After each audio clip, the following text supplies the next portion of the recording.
Jo penso que és un bon moment també per dir, ostres, el MACBA, després de 30 anys, què significa per nosaltres? Però No? un MACBA que està en plena evolució perquè ja han començat ja les obres, no? Sí, les obres, d'ampliació. a mi em fastidien perquè jo vaig amb bici en amunt i avall i costava ser un dels aparcaments preferits, però bueno, veure també com conviu amb el Raval, amb algú tan contemporani com poden ser els skaters que tenen allà a la porta. I per tu què és el MACBA, Pepe? Per mi, bueno, ho soc molt sincer, a mi m'agrada anar al MACBA, quan hi vaig, tampoc hi vaig molt, per mirar lent.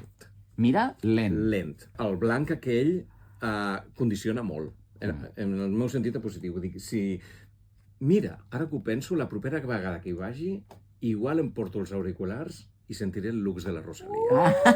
A veure Pensaré en la Clàudia i... No t'adormiràs, pel dret? perquè et canviï la percepció. A veure si ja no t'avorreixes tant.